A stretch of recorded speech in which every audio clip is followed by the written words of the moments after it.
I've, certainly noticed things coming from her. She is bossy. Try one. Hey guys, and welcome back to Little Black Book. You know what time it is. Dealing with Married at First Sight, we're dealing with Brianna and dealing with Vincent. Like I said, I told you so. I knew that Vincent was not convinced. I knew Vincent was not happy with her bossiness, but y'all was saying he's happy, that why you always dating going on black women, And I said to you guys, the evidence is right there. You saw the way he reacted. I put water in my face and I go to bed. That's how I do. It thoroughly cleanses your face. Okay.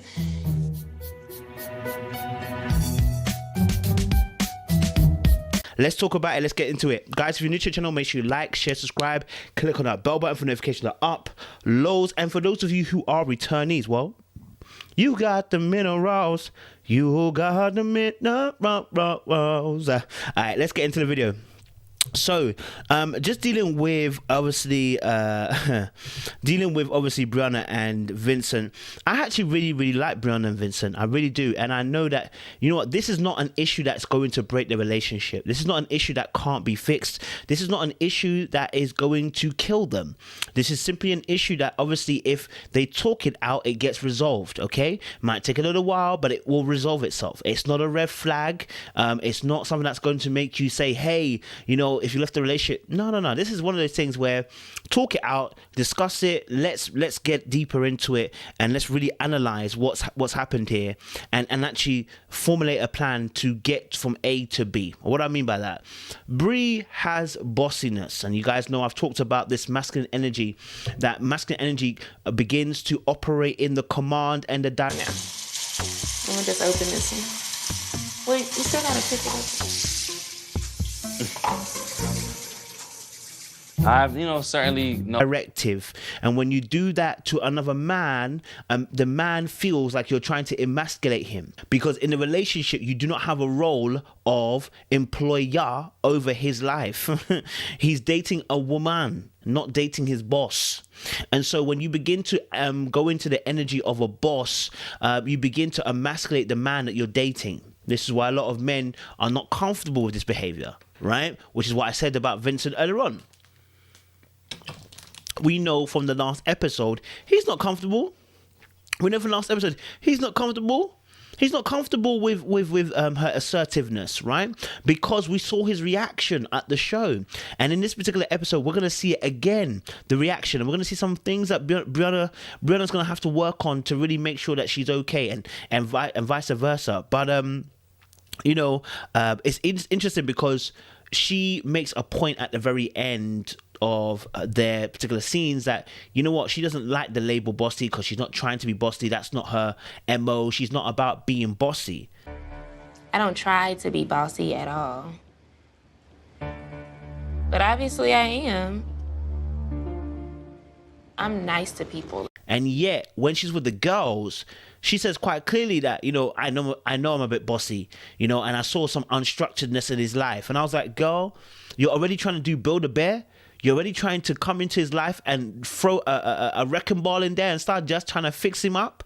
Darling, can you focus on your lane, okay? Focus on your lane, which is being a wife, not Bob the Builder, okay? And so instantly I could see that this was going to become an issue, because we saw it in the last episode. She asked a certain question about the housing in a certain way because she wanted to make a certain point.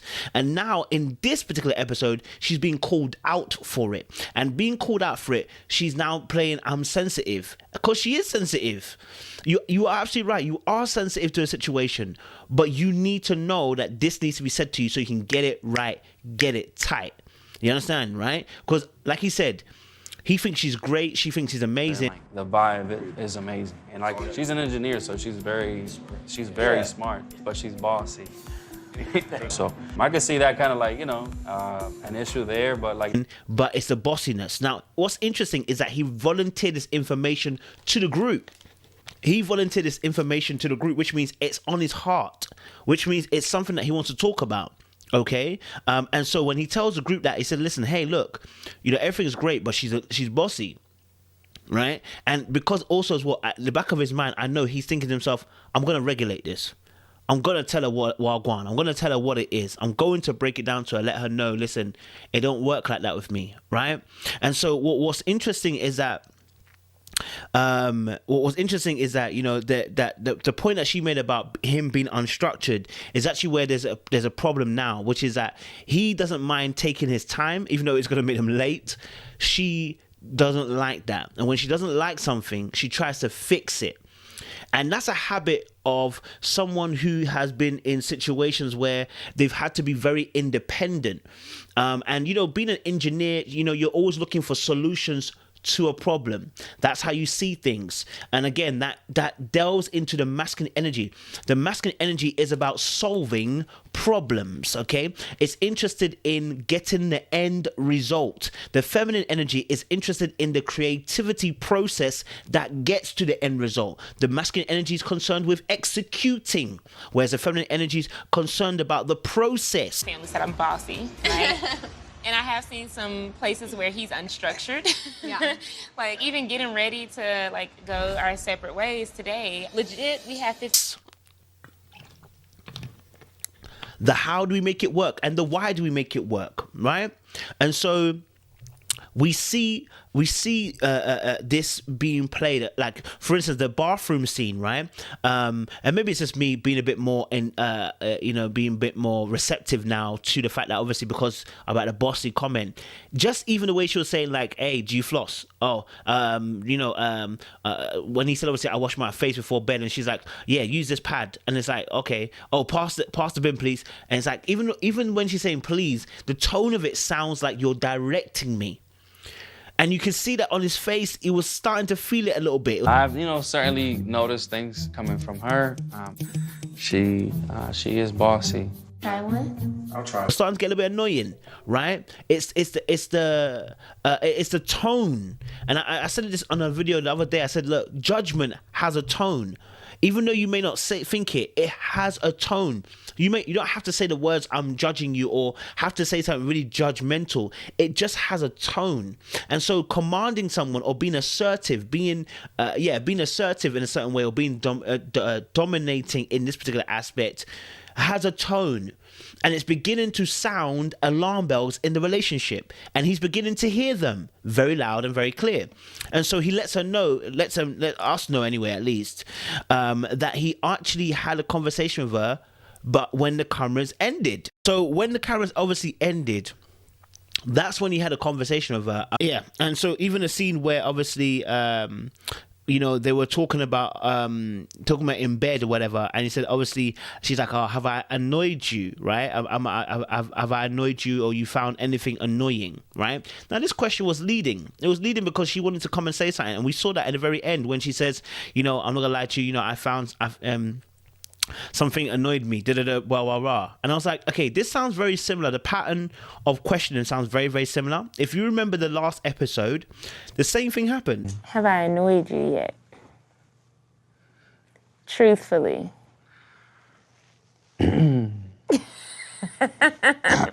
Next question. The last episode, the same thing happened. You asked about the condo or the high-rise with an intention to state how you actually felt. It wasn't a genuine question to find out what he thought. It was more of a case of establishing, hey, I feel this way. So it's like when you ask about have you found anything annoying about me or anything that's annoyed you about me today, you've asked that question so that you can state how you feel. And you know what? Rather than usually creating an environment where you express how you feel and say it off the bat, not off the bat necessarily like spontaneously, but in terms of the fact that you're having a conversation and you say it, she's almost found a way around it to say, let me ask a question and then hit him that way. Right? And to me, it's a little bit like, yo, sis, that's not going to work. Because he's going to see through that eventually. If he's smart enough, he's going to see that, hold on, this girl asked me questions just to set me up. Like, the pattern's going to be very clear very soon. But we get to see this point where in the bed, when he asks that question, if you watch his response when she asks him, has anything annoyed you? He goes, very similar to also the last episode when she when he said about, oh, you say your parents said that you're bossy, he had a little bit of a laugh then, right? But like I said, the laugh is a nervous laugh. The laugh is almost a defense mechanism to kind of almost, I don't want to be rude to you. I don't want to say something out of pocket to you. Next question. I don't want to say something out of pocket to you. I don't want to do anything to you that will make you feel like I'm being intentionally rude to you. But there are some things that are bothering me, right? But it's similar to our last episode, the way that he's mirroring his behavior, which is why I said I could tell that he was bothered by this. It was obvious looking at his reaction. Okay, and so then you get the point where obviously he explains that, listen, I'm not changing. Don't rush me. And the tone that he used, I was like, whoa, this is different. Man set pace. Man said, listen, don't tell me what I want. I'm gonna let you know what it is. Okay? I'm gonna set the pace of the tone of the thing. And that for me was like, okay, he's putting his foot down now. Right? But I'm gonna link it towards the end scene where he says, obviously, I don't wanna blow up. And I was like, yeah, I don't wanna see you blow up, sir. Each other's safe space. Right, yeah. I definitely don't want to like blow up on you. Mm-hmm. I don't want you to blow up on me. Have you done that before? Because if that anger's real, it's going to be problems. You know, your cousin said, obviously, you get angry to a point and when you look a bit scared, don't. You feel me? So the jigsaw pieces are starting to fill together now. They're starting to come together now, right? But he's definitely got some stubbornness, and I rate the fact that obviously and this is what I was saying in the first episode, regulate. Because this behavior will continue. She got excited about calling herself a boss when she was regulating him in that last episode, and she's carried it on to today. And then when she got caught out, when she got told off for it, now she's saying, actually, I don't really like that title. No, sis, no, you liked it. You told your friends this, right? So you can see, you know, if you don't regulate as men, and regulate doesn't mean be rude. It doesn't mean trash your woman. It means to let her know there is boundaries here, and you're beginning to cross it. So please, be careful, right? And so he perceived her assertiveness as disrespect, because you see, people were talking about, oh, you know, in the culture of Dominican, this and that, and then this and that. And I said to you, listen, man is a man, you know. Last night, after the cameras were gone, we had a conversation about, like, I didn't like the fact that she was being assertive, and you know, I perceived it as disrespect. Yeah, I'm ready to. Man is a man out here, you know. He's not gonna take it too kindly, but the fact that his woman is trying to dominate him. See, she might think it's assertiveness, but it doesn't come off as being assertive. In a relationship, it comes up as trying to dominate your partner. Right? Being assertive at the, and again, this talks to my thing about times and seasons for using feminine and masculine energy. There's a time to use masculine energy. There's a time to use feminine energy. You must know the times and the seasons in order to use it correctly. Otherwise, it comes off like this, where you're trying to tell your man what to do, or you as a man are using toxic masculinity, you know, and I'm the man, I have to make the decisions and choices. And then now she's lost in the haze of your controlling, abusive behavior. So there's always a need for balance. Okay, but I love the fact that he told her how he felt off camera, and I guess again it mirrors the previous episode, because I'm sure in that scene he didn't want to show his true essence of what he felt, and he probably waited till the cameras went off as well again. But you know, I know that Bree is sensitive, and I respect that, and I think she just needs to reflect and learn upon that, and just be like, hey, this is something I'm going to learn from, which I think she will, because like the way she spoke at the very end, you could tell that she was actually a little bit like taken back by his thoughts. You could tell that she obviously was, you know, she felt a little way about the fact that he felt some hurt and pain from her own behavior. So I believe she's self-aware. Being rude in any type of way. Mm-hmm. And last night when you were telling me, of course it made me like a little emotional, because I don't want to come off like that, especially to my husband. I believe she's willing to listen. I believe that she's malleable as well in the situation. So I don't have no stress for them two in that regard as well. But I love the fact that she felt desired and wanted, the fact that he wanted to show off towards her and, you know, really tried to impress her. You know, I love the fact that she was able to receive that. You know what I'm saying? That's what I'm telling you about this femininity. The ability to receive it. You know what I mean? When a man are offering compliment and thing, right? And you receive it. It's the feminine energy that receives that. Do you know what I'm saying? Right? So when you're able to receive it, it makes a person feel like, oh, okay, cool. Yeah, I like that. You know, you received my compliment. Do you know what I'm saying? Yeah. It's nice to be able to do that, right? So I love the fact that she said that she felt desired by his drive to be able to, you know, impress her. And that in the previous relationship, she never had that, right? And so I love the fact that she's able to receive that, understand it, and grasp it as well. You know, one thing that was interesting was at the point in time where they were talking at the very end, and interestingly enough, she perceives the fact that he felt like she was being assertive as that. She interpreted it as, I didn't like the fact I came off across as being rude. And it's interesting because for her to interpret the fact that he said, I don't like the assertiveness as her being rude, and she felt some type of way because she's not really a rude person, is interesting in itself. And I think, again, it alludes to the sensitivity of Brie, that, you know what, the hard exterior and the shell is due to learned behaviors.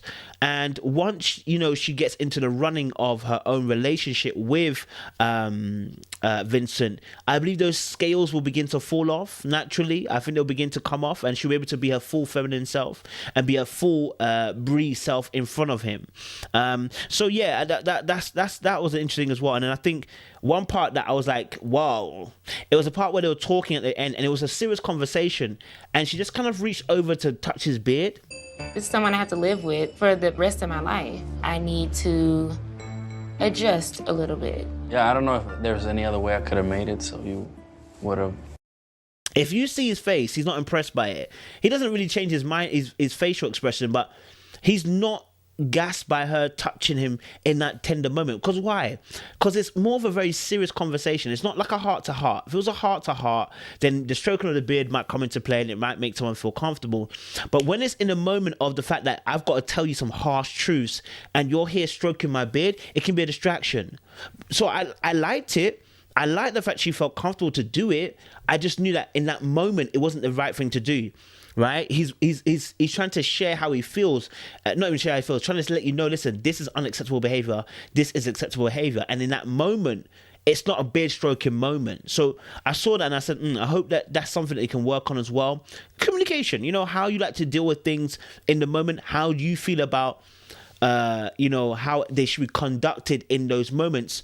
It's up to you guys in your relationship. But I just saw that and I said, you know what, sis, don't make it look as if you're not actually really listening and actually understanding his point by reaching over to stroke his beard. It's not the right time. There's a time and a season for everything underneath the sun, baby. And then I want to say finally as well, you know, I know that she is a good girl. So, you know, she's a sound babe, you know, and she just needs to be able to relax in her femininity, relax in her ability to receive from him, and relax the fact that he's got you and that he likes you and that he cares for you. You know what I'm saying? Like Jesus. Like, no, we're not. But, and so I think that once they get to a safe space, I think they'll be able to really be able to see the real Brie. What is interesting is that how he reacted to the assertive woman. He's just not about it. Honestly, he's not about it. And like he said, I don't know how else I would have been able to tell you. Because I don't know how else I would have been able to say it. And she said, no, I appreciate the fact you came up to me and said it, the truth. Because she would have never known. If he doesn't say anything, she would have never known and continued onwards. I say this all the time. Some people just don't know they're doing something, and you must be able to tell them if you have that relationship. What was interesting is when she did say about her not being bossy, he had a little smirk on his face to say, girl, you are. Like, I don't know why you're denying it. And so that was interesting. That was interesting to add to the point as well. So, yeah, guys, I like Brie and I like Vincent. I truly believe that they got to work on this part. It's not a deal breaker. It's not a red flag. It's simply a piece of work they're going to have to work on their relationship. And trust me, Vincent is not about the life of his wife trying to be assertive. I told you that from day one because I could see the behaviors. If you look at his reactions, it tells you everything you need to know. So yeah, guys, make sure you like, you share, and you subscribe to the channel. And let us know down below. What's your thoughts? Do you agree with what I've had to say? Or do you disagree? Let me know down below. Appreciate you guys. Stay locked and loaded.